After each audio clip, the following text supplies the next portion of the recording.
on that midnight train to Georgia. Ooh, y'all. To find her another life she's come to know. Oh, she's leaving on that midnight train to Georgia. Hey. I'd rather live in her world than live without her in mine. Hers alone. Don't know about that Gladys Knight and the Pips. I did a Rico version of it. Good morning, y'all. Okay, we're gonna get past this leaf blower so I can get down to what I'm talking about. Man, y'all, hope y'all go ahead and sip on y'all cup of coffee as I get past these leaf blowers, and then I have to walk past the damn construction workers. Man, those gotta do what they gotta do. Cool, I'm glad you do, bro. Good morning, Kevin. What's up, bro? Ernest, is that you? Good morning, sir. Thought I'd actually get up and have this cup of coffee with y'all. One more hurdle, y'all, and then I'll be able to talk to y'all. Good morning, big bro Eric. What's up? Been talking about a few things as I'm able to get back up and do my morning stroll and join y'all for y'all morning cups of coffee. Well, I don't drink coffee. The coffee is the popular thing that people do in the morning. I don't drink coffee, and I haven't had orange juice a long time because there's a bunch of sugar in it. Travis, good morning. It's okay. I've got to pass all of the sounds of renewal and building. So let me get past and get right to it. Good morning, good morning, good morning. Wait a minute. Now somebody cutting a damn lot. Okay. I'm almost there, y'all, I swear.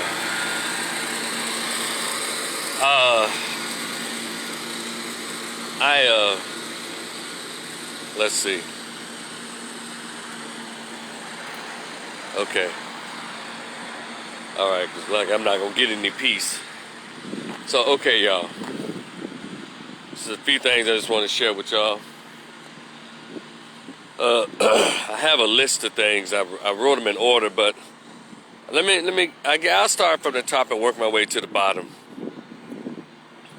And for those, when you share this, let folks know that your boy got a book he's been selling. This is called The Greatest Pain Ever Felt. Conversation with absent biological father, who never wanted to be found. $10, $, Rico the Opinionist. It talks about when I found out by accident who my actual real father was. And I didn't get a chance to meet him till age 39 and all that kind of stuff. Just read through it, you'll like it. It's pretty cool. But I don't know if y'all been paying attention to the news. So many things have come across the news that, you want to talk about them. I guess can't get to everything exactly when it happened, but I think a day later is not bad. It's still in the news. But y'all remember Delonte West? I guess he played with Cleveland when LeBron was there, or whatever team they was on. I'm not that familiar with all the teams. I can just go by what I've read in the news. Do y'all remember when Delonte allegedly had sex with LeBron James' mother, right? And after then, not long after that, Delonte was banished from the team. I'm using dramatic words. Banished from the team.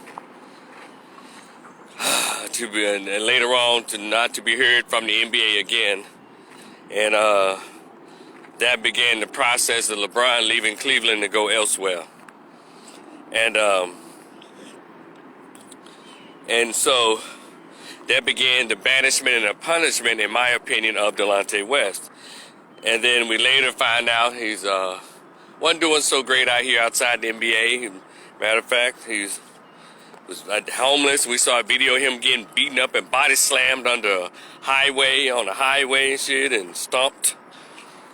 So I come to find out he was, diagnosed with bipolar disorder, and he's on the drugs real bad, alcohol as well as probably other drugs. I don't know, can I say crack or anything? I don't know, but drugs. And he's been doing, pretty badly since that incident, right? And so years have passed, and all of a sudden here in Dallas-Fort Worth, they see the man out on the highway here. And supposedly, allegedly, the owners of the Mavs saw him and put him in rehab. And I think some woman he was with came out. And for what we knew, a couple years ago, after having his little stint in rehab, he was doing better. Well, a couple days ago, it comes out that he's arrested in Miami in a drunk altercation with police. Had vodka and all of that. So I'm like, okay. Hey, y'all know I'm a licensed chemical dependency counselor here. I've worked with alcohol and drug addicts for the past 24 years. For 24 years, as well as mental health. And my particular group of those who are diagnosed as having what's called dually diagnosed or having co-occurring disorders, meaning they have a mood disorder such as bipolar disorder, major depression, schizophrenia, schizoaffective disorder, bipolar 1 and 2, PTSD or what have you, as well as an addiction to a substance. And the understanding is it's the mood disorder that usually leads you to want to change your mood, alter your reality, and all of that, which leads you to drugs. But I'm going to go a little further in the conversation about this. They refer to LeBron James as an influencer. And people saying, after the incident, LeBron had the man, allegedly, or powers that be that was supporting him, had him punished. It's like Delonte West received all the punishment. It's like Delonte West was canceled because of that incident. But let's all be honest here, can we? We knew LeBron James's mama. She was a young mama when she had him, so she's probably in her mid-30s with an 18-year-old, or probably not even good and 30 good with a 17, 18-year-old. She about 32, 33, so she was good and still popping. You know what I'm saying? And his hood is shit and ratchet. And I'm saying this based on videos that I've seen on the internet of him having to constantly tell her, "Mama, sit your ass down." She all on the court arguing with the referees when she should have been sitting there cheering her son on and being seen and not heard. But see, by her being newly rich because her son's effort, because of her son's talents, hell, even Puff Daddy's mama didn't act like her. Puff Daddy mama just wore her blonde hair and her blue and green contacts and just wore her fur coats and just let her son do him and didn't get all in the way. But LeBron James's mama, she had to be seen, had to be heard. I guess so also she had to get that single mama cootie knocked down by, which is not against the law. But why did she choose one of his teammates to have sex with? How come she's never been called into play for that behavior? Why did everybody cancel Delonte West? LeBron James, how come he didn't cancel his mama? Because he didn't get no cooch without her, get no punani without her permission. She entered into that consensual contract with him. Yes, that was his friend. Yes, that was his teammate. It's unforgivable, but why? But the mama. See, he could have flirted with his mama. He could have said, "Yeah, Miss LeBron, let me knock that thing down. Yeah, we don't want none of this young such and such." He could have done all that. But he couldn't have got it if she hadn't volunteered to laid on her back and opened her legs, or got on her knees and put her face down, ass up. Y'all understand? So how come she hasn't been canceled for her behavior? And this man, he probably regretted it. No, when it hit the fan, because he probably didn't think it got out. But, got out. Irresponsible young guy. Being a young dude, rich. And she, in the locker room with all them young men, she should have been somewhere trying to find her husband since she was unable to find a daddy for her son. Yeah, I said it. Opinions, my perspective. So she around here trying to get her rocks off with his teammates, or that teammate. And so, instead of being fair about it and canceling his mama and letting her know that wasn't cool, publicly shaming her, you gonna put all the power that you have to destroy this man's life. And nobody came to his defense to help the brother out. Yeah, it was wrong. I look back at that and said, that wasn't right at all. The mama was responsible for that. Yeah, he got down, but he couldn't have got down had she not laid down. Y'all didn't even hear me.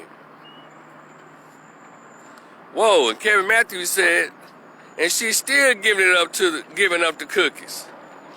Hell, it's probably crumbling by now. It probably had some moist chips in it back then. So why didn't he cancel his old ratchet mama?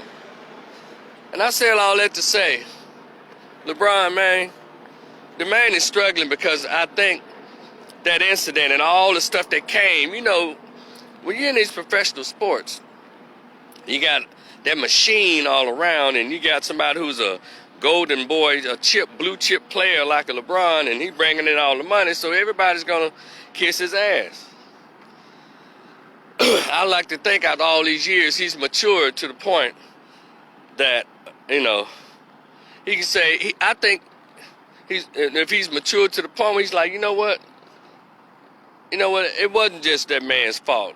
My mama's fault. Yeah, he betrayed our trust as a teammate. And we don't even know if they was best buddies like that. Just know they were teammates. Because the more you learn about these professional football teams, they're just teammates. A lot of them aren't friends. They're just teammates. So there had to be something there, because they couldn't have been friends and he knocked down his friend's mama. I think he's just a teammate. She probably came in there sashaying like the little biracial light-skinned guy with the hazel eyes. Dark-skinned, dark-skinned chicks love anything lighter than them, old or young. And so, she went on there and got at the little dude. He said, shit, I'm a little mama trying to pop it around here. I'm going to knock something down. Boom. And the word gets out. He gets embarrassed. They want, he had help into banishing his young brother. And the brother been struggling ever since. Y'all don't think he had bipolar disorder before that happened? Bipolar disorder didn't just pop up on this guy. He had it all the time, but somehow his life was manageable. He was happy. He obviously was taking his meds. All of a sudden this happened. He just kind of went with the moods. Probably stopped taking his meds, probably started smoking weed, started drinking, smoking weed, then he got into harder drugs, all because of guilt. And I bet you anybody who's ever been his counselor in his treatment center could probably tell you that's what he's probably spoken about, how horrible he feels about that. And he just can't let the guilt go. Because I was disappointed and concerned about this latest arrest. And people don't understand when people are crying out for help. And sometimes they just need a little grace. LeBron James, you're in a position to go and get that man. Go get him out of jail, bro, and have a conversation with him. Hug him and say, man, I forgive you, man. Yeah, people say, and probably apologize to him, LeBron, and say, hey, man, I should have done that, man. It was just my young ego pride. You know how this celebrity shit is, man. Everybody know. People laughing behind my back. Some of them not really behind my back, And I want you to pay for it, and pay for it dearly. You need to go, and LeBron probably can get that man sober. I'm talking about like clean and sober. Even if he does it in private, go get the man and talk to him. You ain't got to give him no money. You ain't got to do it. Just have a conversation. That's probably all you ever wanted was, hear you say, man, I ain't messed up about that. So I'm just saying, LeBron, since you kicked it off, well, your mama kicked it off, and she ain't never been publicly shamed and sent into whatever her undiagnosed mental illness is, as a retreat and drugs and and drugs as well as alcohol for to try to ease the guilt and embarrassment. You know, is that something indicative of single black mothers? They have no shame. Is that something really clinically part of a lot of single black mothers? They have no shame. They don't care about shaming their sons or their kids with their behavior, because she hadn't been publicly shamed or called out for her behavior. It all landed on that young man's shoulders, and that's not cool. So LeBron, make this right, man. Go and get that brother. Go get Delonte, man, and hug him and tell him, man, I forgive you, man, and apologize to him, man. You know, lift that burden off that dude. This is just my opinion. You know, as a master's level social worker, as a mental health guy, counselor, drug addiction counselor for years, you know, sometimes it just takes a word from somebody you want to hear from. And I think he wants to hear it from LeBron.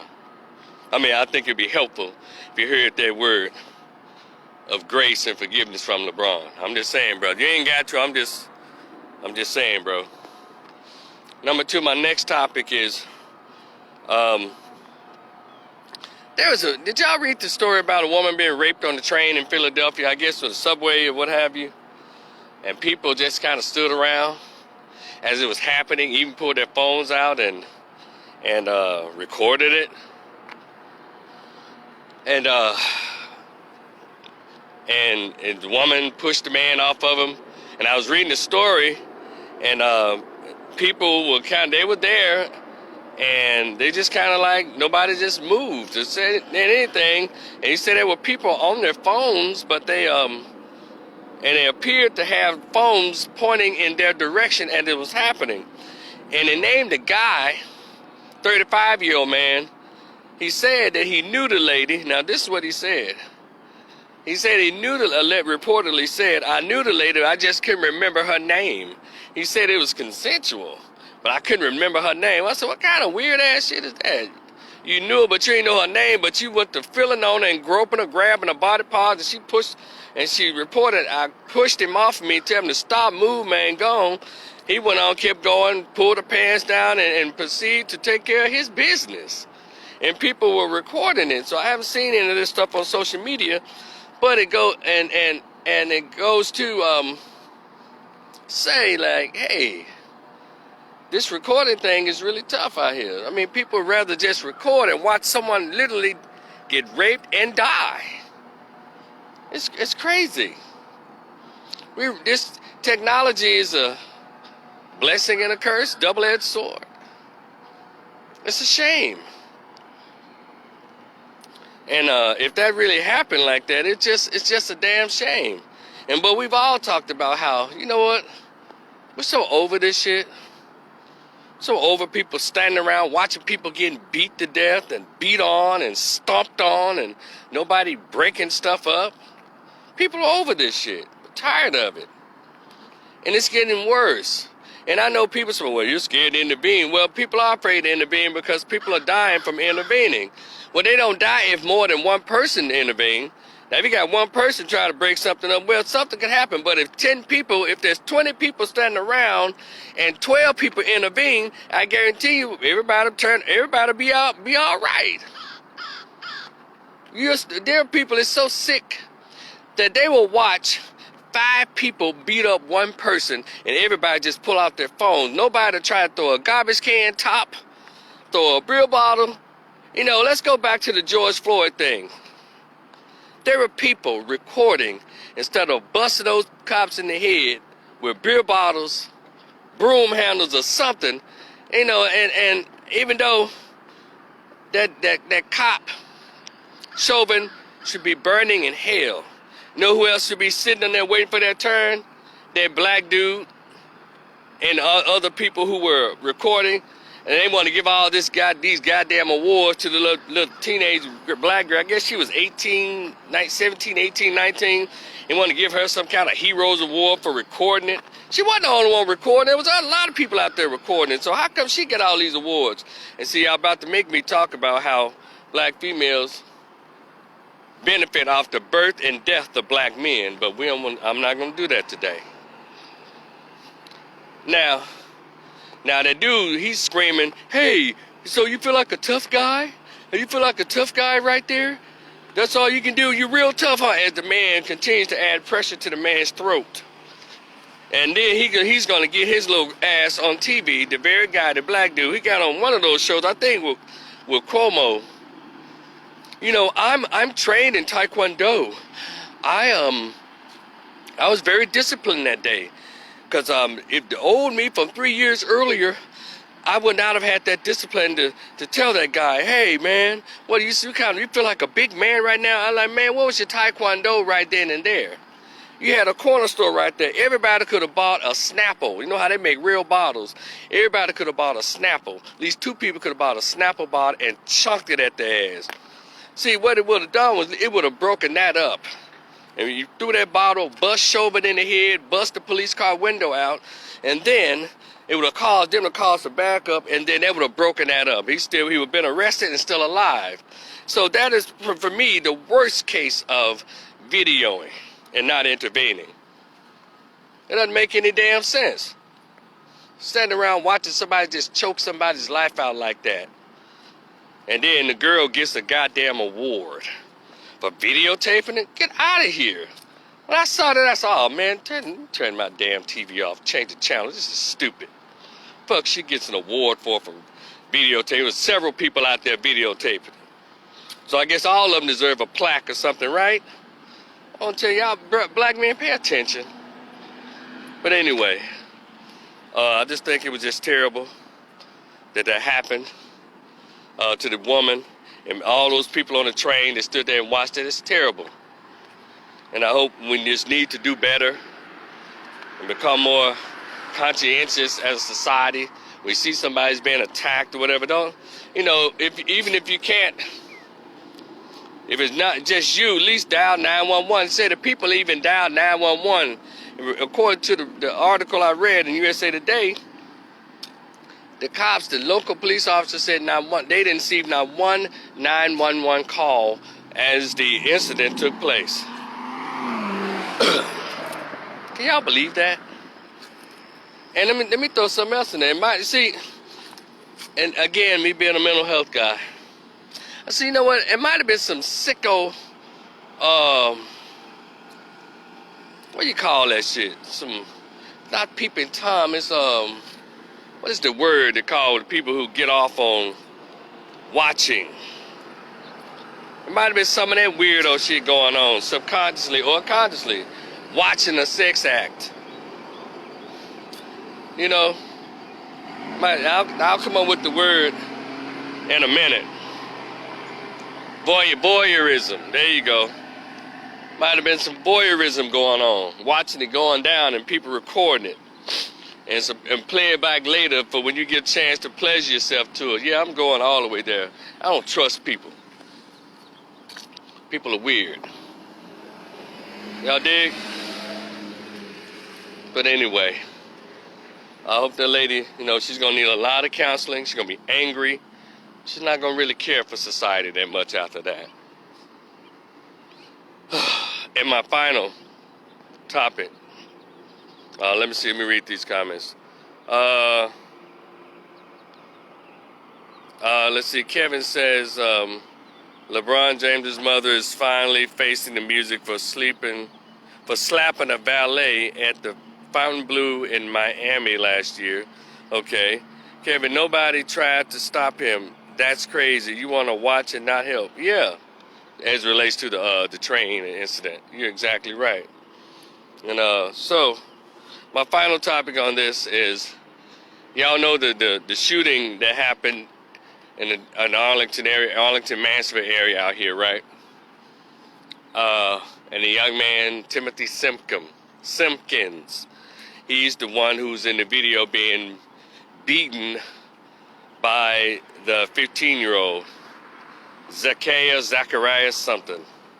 Well, and he eventually pulled a gun out of his backpack and shot, looked like he shot up the classroom. A teacher got shot.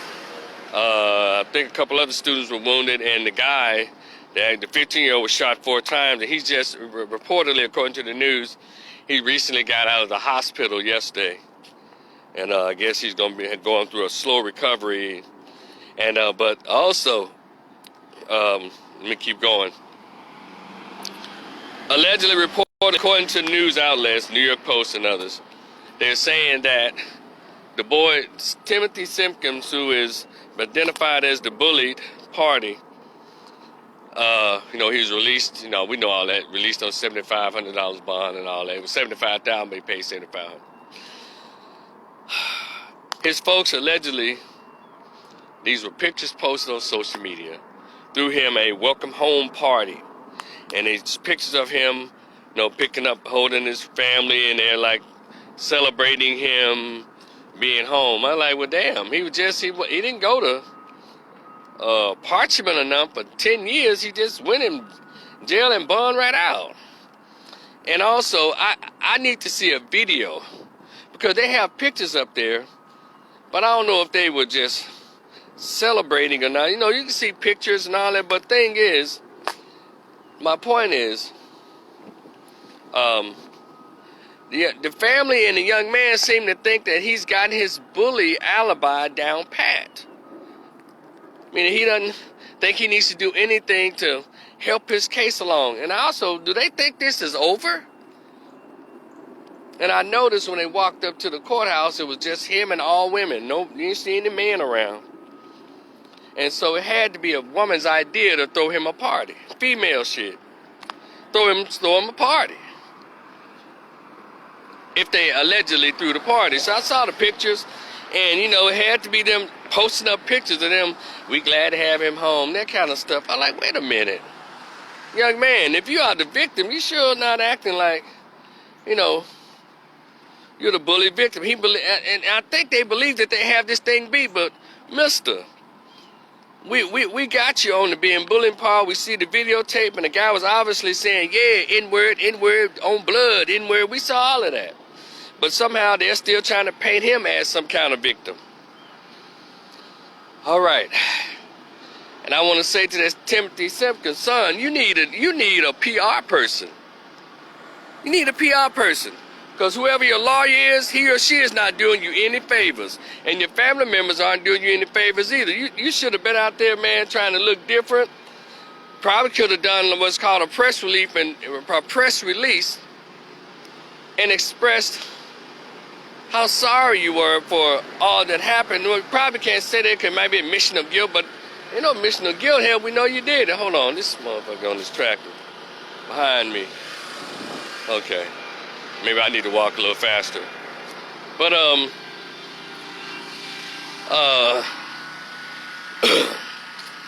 he's, or do something.